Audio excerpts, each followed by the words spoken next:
1967 წელს აფხაზეთში, გუდაუთასთან ახლოს სოფელ ხუაფში, ადგილობრივმა გლეხებმა მიწის სამუშაოების დროს წარწერიანი ქვები იპოვეს.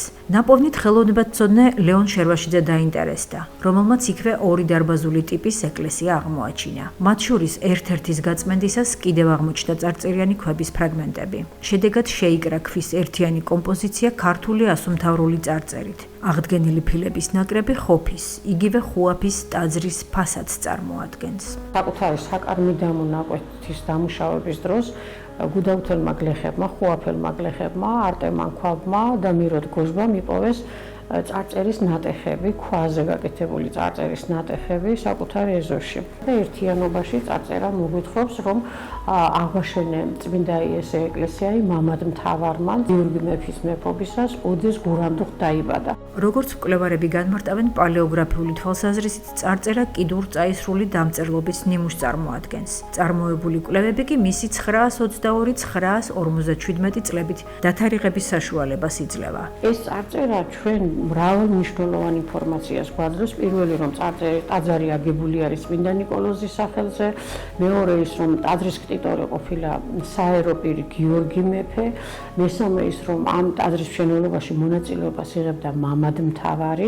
ჩვენ ვფიქრობთ, რომ აქ აფხაზეთის კათოლიკოსი არის დასახელებული, რომელიც მეფის დავალებით აგებს წმინდა ნიკოლოზის სახელზე ტაძარს. პროფესორ ლია ახალაძის თქმით, ბოლო დროს აფხაზ კოლეგებს ხუაფის წარწერის იდენტურობაში შეაქვთ ეჭვი. მაშინ, როდესაც ამ საკითხზე უკვე უამრავი კვლევა არსებობს.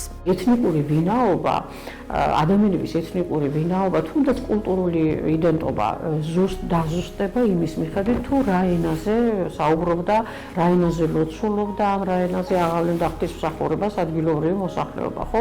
ეს დასტურდება ეპიგრაფიკულ ძეგლებში. აქ ენა ქართულია, წამყვანი ადგილი ქართულ დამწერლობას და ქართულ ენას უჭირავს, ამიტომ ეს აღიზიანებდა ასეთი არაარგუმენტირებული პასუხი დაწერეს, რომ ეს წარწერები თითქოს და მიწერილია 30-იან წლებში. წარწერების უკან აღმოჩენებში დგას აფხაზები და ბუნებრივია ამის უარყოფა არის მათი მხრიდანვე არის ძალიან უხერხული. გამომდინარე იქიდან, რომ აფხაზეთის ტერიტორიაზე არსებულ მუზეუმებში დაცულ მასალებზე ქართველ მეცნიერებს დღესდღეობით ხელი არ მიუწვდებათ, ეპიგრაფიკული მასალების მოსაძიებლად მათი მხრიდან ხშირად დიდი ძალისხმევაა საჭირო. მუზეუმში რა თქმა უნდა ამას არ დებდნენ, მაგრამ მე, როდესაც ჩვენი მხრიდან იყო დასმული საკითხი, რომ აფხაზეთის ეპიგრაფიკული ძეგლების ერთი ჯგუფი ინახებოდა დიმიტრი გულიას სახელობის სახელმწიფო მუზეუმში, არა ენისა და ლიტერატურის ინსტიტუტში, არამედ სახელმწიფო მუზეუმში და არ ჩანდა ეს, მაგალითად ჩვენი სტუდენტები იქ ჩადიოდნენ, იქ ცხოვრები სტუდენტები ნახულობდნენ, რომ გამოფენაში უკვე არ იდო ეს წარწერები, არადა ჩვენ დროს იქ იდო ეს წარწერები, ხო? ამიტომ ჩვენ მოვითხოვეთ, რომ სადდევს პასუხი გაგვეცით და იქ ჩავიდა იკომის მუზეუმების საერთაშორისო გაერთიანების რუსეთის კომიტეტი, რომელიც ერთ-ერთმა წარმომადგენელმა ეს წარწერები იპოვა. ახლა ეს დაცულია მუზეუმში ნამდვილად ეს ხუაფის წარწერა, გარდა ამისა, მათ გამოაქვეყნეს კიდეც ეს წარწერა და Google-შიც დადეს. ხუაფელი აფხაზების მიერ არც თუ ისე შორეულ წარსულში ნაპოვნ წარწერებიან ფილებს დრომდაჟამმა ისედაც უკვე მიაკუთვნა განსაკუთრებული ღირებულების სტატუსი, რადგან ქვის წერილობითი ძეგლებიც პირველხარისხოვან საისტორიო წყაროებს მიეკუთვნებიან ქართული იდენტობის კვლევის პროცესში და საგანგებო დატვირთვაც აქვთ საერთო ისტორიის სადავო საკითხების არგუმენტირების პროცესში.